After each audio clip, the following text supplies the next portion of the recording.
आंख में गोली लग जाती है, जिससे कोल अपनी बंदूक लोड करके जवाबी फायरिंग करता है।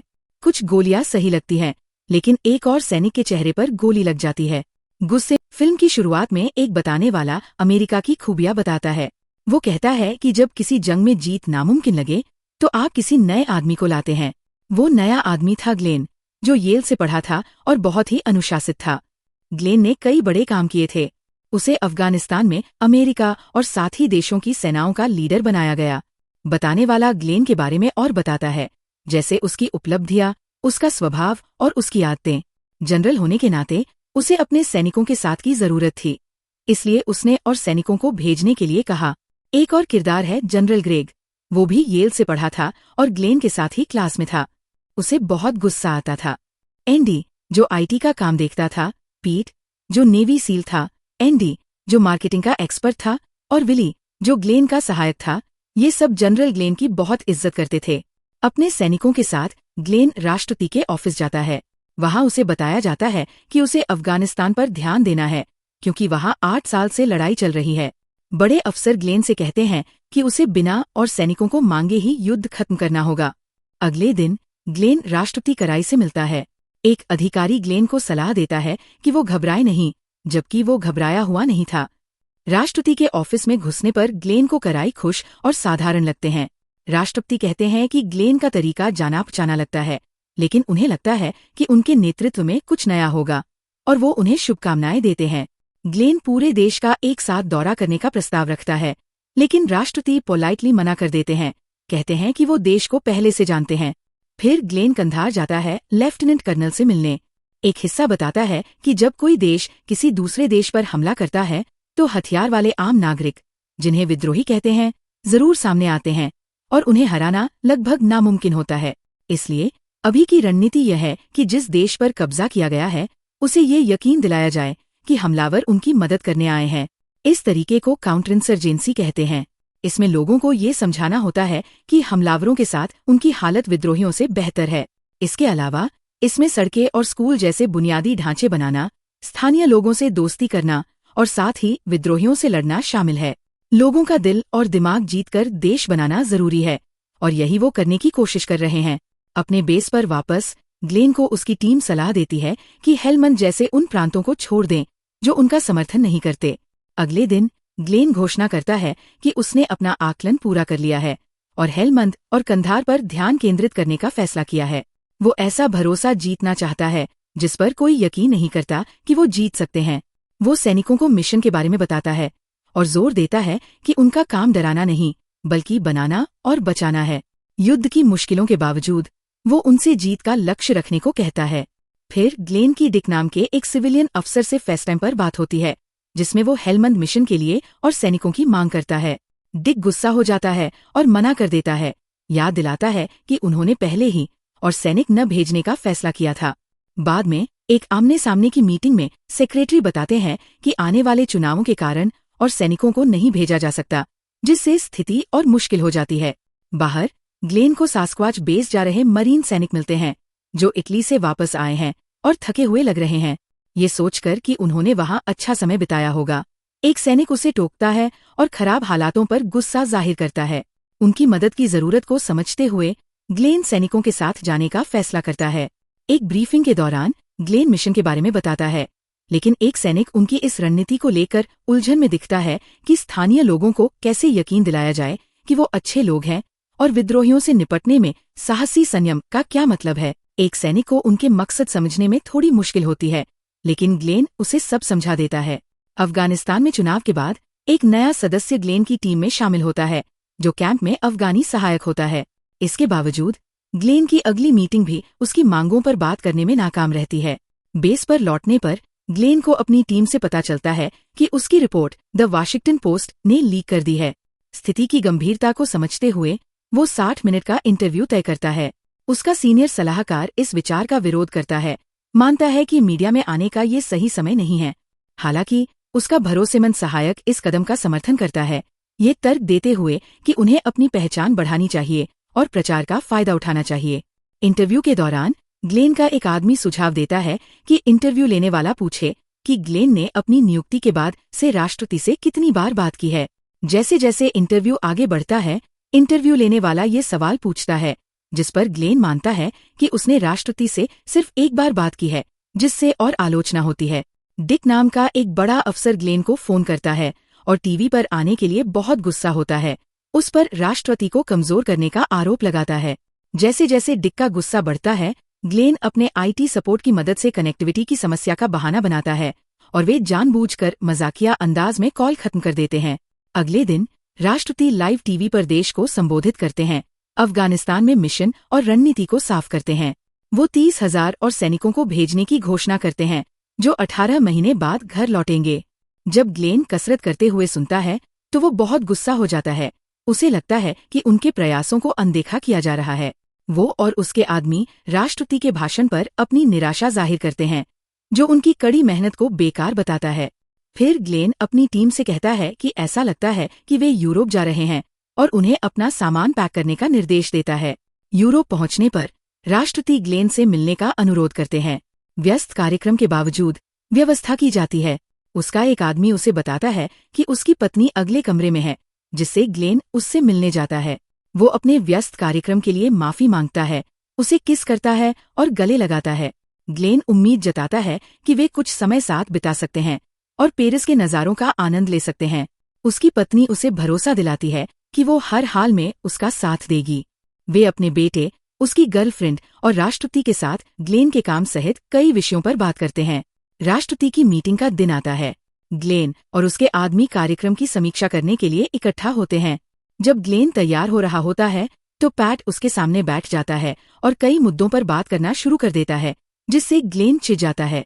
पैट जोर देता है कि उसका काम युद्ध जीतना नहीं है, बल्कि जो गड़बड़ी हो गई है उसे ठीक करना है। फिर वो ग्लेन की पीठ थपथपाता है और चला जाता है। जब राष्ट्रपति आते हैं तो ग्लेन और उसकी टीम उनका स्वागत करने के लिए लाइन बनाते हैं। राष्ट्रपति अपने व्यस्त कार्यक्रम के लिए माफी मांगते हैं और ग्लेन के साथ एक फोटो खिंचवाते हैं, जिसे ग्लेन चुपचाप देखता है क्योंकि राष्ट्रपति और पैट प्लेन में चढ़ते हैं। बाद में बताने वाला शॉन एक डिनर पर जनरल ग्लेन से मिलता है। शॉन रोलिंग स्टोन का संपादक है, जिसने पहले भी ग्लेन के बारे में लिखा है। वे हाथ मिलाते हैं और ग्लेन मैगजीन के कवर पर आने के बारे में मजाक करता है। शॉन कहता है कि यह उसके और लेडी गागा के बीच है, जिस पर ग्लेन हास्यपूर्ण ढंग से उसके साथ फूल की पत्तियों से भरे बाथटब में फोटो शूट का सुझाव देता है। उसकी पत्नी उसे मजाक बंद करने के लिए कहती है, लेकिन ग्लेन जोर देता है कि वो गंभीर है। डिनर पर बैठने की व्यवस्था बोनी नाम के अफगानी सैनिक के लिए एक समस्या लगती है, क्योंकि किसी ने उसकी सीट ले ली है। टॉम हॉवर्ड, जिसने बोनी की सीट ली है, ग्लेन को ये समझाने की कोशिश करता है कि और भी प्रभावशाली लोग हैं जिनसे वो मिल सकता है। ग्लेन को गलती का एहसास होता है। वो टॉम को डांटता है और अपनी आवाज ऊंची करके कहता है कि बोनी को उसकी तय सीट पर बैठना चाहिए। टॉम माफी मांगता है। एक आदमी ग्लेन के पास आता है और भरोसा दिलाता है कि वे सैनिक भेजेंगे, लेकिन चेतावनी देता है कि पेरिस और फ्रांस से निपटना मुश्किल होगा। फिर बोनी अपनी सही जगह पर बैठ जाता है। ग्लेन और उसकी पत्नी की शादी की सालगिरह है और वे एक शानदार डिनर के साथ इसे मनाते हैं। बातचीत के दौरान ग्लेन परेशान हो जाता है जब उसकी पत्नी जिनी उन दिनों की गिनती का जिक्र करती है जब वो परिवार में उसके साथ नहीं था। जिनी उसे तसल्ली देती है, उस पर और खुद पर गर्व जताती है और कहती है कि सब ठीक हो जाएगा, भले ही ग्लेन साफ तौर पर निराश हो। इस बीच ग्लेन के आदमी एक बार में ड्रिंक करते हुए अपने मिशन पर बात कर रहे होते हैं। ग्लेन और जिनी उनसे मिलते हैं और सैनिक उनका गर्मजोशी से स्वागत करते हैं। माहौल खुशनुमा होता है, सैनिक नाच रहे होते हैं, लेकिन ग्लेन को अपने एक आदमी से पता चलता है कि उन्हें अगले दिन बर्लिन जाने की इजाजत नहीं मिलेगी। उनकी फ्लाइट रद्द हो जाती है, इसलिए वे बस से जाते हैं और पहुंचने पर शराब पीना जारी रखते हैं। ग्लेन एक कॉन्फ्रेंस करता है जिसमें काउंटर इंसर्जेंसी की जटिलताओं को समझाता है, ये देखते हुए कि एक विद्रोही को मारने से अक्सर और ज्यादा विद्रोही पैदा होते हैं। सवाल जवाब के दौरान एक महिला टिप्पणी करती है कि ग्लेन ने अलकायदा का मुश्किल से ही जिक्र किया है, जो मुख्य मुद्दा है, और विद्रोह से निपटने के उसके तरीके की आलोचना करती है। ये सुझाव देती है कि यह एक ऐसी लड़ाई है जिसे वे जीत नहीं सकते। ग्लेन असहमत होता है, आजादी और तरक्की की अपनी इच्छा पर जोर देता है। वह महिला उसकी आत्मधारणा को चुनौती देती है और जर्मनों की रक्षा करने के अपने कर्तव्य को समझाती है। वापस रास्ते में ग्लेन साफ तौर पर निराश दिखता है और जिनी उसे ढाढ़स बंधाने की कोशिश करती है। उसका सहायक उसे बताता है कि जर्मन मंत्री उनके मिशन का समर्थन करते हैं, लेकिन वे अपने सैनिकों को बेस छोड़ने की अनुमति नहीं देंगे। ग्लेन एक मूर्ति के पास रुकता है और उसे सलाम करता है। ब्रीफिंग रूम में वापस सैनिक एक मीटिंग के लिए इकट्ठा होते हैं। प्रवक्ता महत्वपूर्ण मूल्यांकनों पर चर्चा करता है, जिसमें हेलमंड प्रांत पर कब्जा करने का रणनीतिक महत्व शामिल है। एक नक्शे का उपयोग करके टीम विभिन्न रणनीतियों पर विचार करती है, लेकिन फ्रैंक बार बार उनके उद्देश्यों पर सवाल उठाता है, जिससे ग्लेन चिढ़ जाता है। अपना आपा खोते हुए ग्लेन फ्रैंक को पीछे हटने के लिए कहता है, जिससे उन पर मौजूद तनाव और दबाव का पता चलता है। ग्लेन राष्ट्रपति को फोन करने की कोशिश करता है, लेकिन उसे पता चलता है कि वह बीमार है। अपने मिशन की तात्कालिकता को देखते हुए ग्लेन व्यक्तिगत रूप से राष्ट्रपति से मिलने का फैसला करता है। बेडरूम में राष्ट्रपति बिस्तर पर पड़े टीवी देख रहे होते हैं और अपनी हालत के लिए माफी मांगते हैं। ग्लेन उन्हें बताता है कि वे उस रात ऑपरेशन मोस्ट डायरेक्ट शुरू कर रहे हैं और उन्हें उनकी मंजूरी चाहिए। राष्ट्रपति ये सुनकर हैरान होते हैं, क्योंकि ऐसे अनुरोध असामान्य होते हैं। ग्लेन की तात्कालिकता पर जोर देने वाली बात सुनते हैं। अनिच्छा से राष्ट्रपति सहमति देते हैं और ग्लेन को शुभकामनाएं देते हैं। पास ही खड़ा पैट ग्लेन को ऑपरेशन के लिए शुभकामनाएं देता है, जिससे ग्लेन गुस्सा हो जाता है और वह गुस्से में पैट को गाली देता है। नेता सैनिकों को ब्रीफ करते हैं और उन्हें आगे के मुश्किल ऑपरेशन के बारे में चेतावनी देते हैं। वे स्थिति की गंभीरता पर जोर देते हैं। उस क्षेत्र को ग्राउंड जीरो बताते हैं जहां हर जगह आईईडी है। प्रवक्ता संभावित रूप से बुरी स्थिति होने या विफलता का सामना करने की बात स्वीकार करता है, लेकिन सैनिकों पर अपना विश्वास व्यक्त करता है। वह उनसे अपना गौरव बनाए रखने का आग्रह करता है और उनका नेतृत्व प्रार्थना में करता है। रात होते ही एक हेलीकॉप्टर आता है और सैनिक अंधेरे की आड़ में अपने मिशन पर निकल जाते हैं। ग्लेन ऑपरेशन को लेकर चिंतित है, लेकिन उसके आदमी उसे तसल्ली देते हैं और प्रेरित करते हैं। जब वे प्रांत में पहुंचते हैं तो सूरज तेजी से चमक रहा होता है। अचानक गोलियां चलने लगती हैं, जिससे सैनिक एक दीवार के पीछे छिपने के लिए मजबूर हो जाते हैं। और गोलियां चलती है और कोल जवाबी फायरिंग करता है, लेकिन लेफ्टिनेंट उसे तब तक गोली न चलाने की चेतावनी देता है जब तक कि लक्ष्य हथियारबंद न हो। टीम दीवारों और घरों से होते हुए आगे बढ़ती है और अंततः क्षेत्र को खाली करा लेती है। वे एक मीटिंग करने और सभी को विशिष्ट कार्य सौंपने का फैसला करते हैं।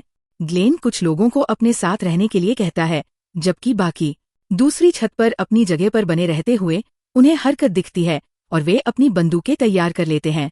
ग्लेन पूछता है कि क्या दिखे हुए लोग हथियारबंद हैं, लेकिन जवाब अनिश्चित होता है। कोल निराश होकर कहता है कि वे जरूर हथियारबंद होंगे। अचानक उनके एक आदमी को आंख में गोली लग जाती है, जिससे कोल अपनी बंदूक लोड करके जवाबी फायरिंग करता है। कुछ गोलियां सही लगती हैं, लेकिन एक और सैनिक के चेहरे पर गोली लग जाती है। गुस्से में भरा कोल इमारत से बाहर निकलकर सीधे दुश्मन की तरफ बढ़ता है। वह चुपचाप एक गेट खोलता है, अंदर घुसता है और अंदर हथियारबंद लोगों को गोली मार देता है। लेकिन वहां उसे एक डरा हुआ आदमी मिलता है, जिसके पास उसका मरा हुआ बच्चा होता है। भावनाओं से घिरे कोल एक कुर्सी पर बैठ जाता है, नागरिकों की मौतें देखकर। नेता उस आदमी के पास जाते हैं। उनमें से एक जो पश्तो बोलता है, उससे पता चलता है कि आदमी को उन बुरे लोगों के बारे में नहीं पता था जिन्होंने उसका घर छीन लिया था और उसके पास कहीं जाने को नहीं था। वे उसे कुछ पैसे देते हैं। एक विमान उतरता है और ग्लेन नागरिक के पास जाता है, माफी मांगता है और उन्हें फिर से बनाने के अपने मिशन के बारे में बताता है। जैसे जैसे और नागरिक इकट्ठा होते हैं, ग्लेन उन्हें स्कूल बनाने और नौकरियां देने का वादा करके मनाने की कोशिश करता है, ये जोर देकर कि तालिबान उनकी मदद नहीं करेगा, लेकिन वे करेंगे। वह मदद के तौर पर अपना हाथ बढ़ाता है। पश्तो में बोलने वाला एक आदमी ग्लेन के इरादों को स्वीकार करता है, लेकिन उनकी मौजूदगी से होने वाली और ज्यादा गड़बड़ी के बारे में चिंता व्यक्त करता है। उनसे चले जाने की गुहार लगाता है। ग्लेन उन्हें सुरक्षा और एक समृद्ध भविष्य के फायदों के बारे में समझाना जारी रखता है, लेकिन नागरिक अपनी बात पर अड़े रहते हैं और जोर देते हैं कि वह और उसके आदमी चले जाए। ग्लेन गुस्से से भरा हुआ हवाई जहाज में खालीपन में देखता रहता है और अपने आदमियों को विद्रोहियों को खत्म करने का आदेश देता है। शांत होने की कोशिश करते हुए वह अपने कमरे में चला जाता है और एक किताब पढ़ता है। उसका सहायक उसे बुरी खबर के साथ जगाता है, रोलिंग स्टोन का लेख छप गया है, जिसमें उन्हें नकारात्मक रूप से चित्रित किया गया है। यह दावा किया गया है कि वे यूरोप में सिर्फ पीते हुए घूम रहे थे, जो कि आंशिक रूप से सच है। सैनिकों के बीच बहस शुरू होने पर दहशत फैल जाती है, आवाजें ऊंची हो जाती है और गुस्सा भड़क उठता है। कुछ तो लगभग हाथापाई पर उतर आते हैं। ग्लेन बीच में आता है और शांति से स्थिति को शांत करता है। इसके तुरंत बाद डिक उसे फोन करके बताता है कि राष्ट्रपति अगले दिन उससे मिलना चाहते हैं। रवाना होने से पहले ग्लेन अपने आदमियों को सलाम करता है। वे उसे सम्मान और स्नेह से भरे भावों से देखते हैं। विली उसे बताता है कि जनरल को अब उसकी जरूरत नहीं है और बदले में सलाम करता है। बताने वाला बताता है कि ग्लेन ने आखिरकार राष्ट्रपति से फेसटाइम पर बात की और उसे कॉल के दौरान निकाल दिया गया। उसका मिशन कुछ हद तक अनुमानित तरीके से समाप्त होता है। फिल्म बताने वाले द्वारा बॉब नाम के नए जनरल को पेश करने के साथ समाप्त होती है, जो ग्लेन की जगह लेने वाले हैं, और इसके साथ ही फिल्म खत्म हो जाती है।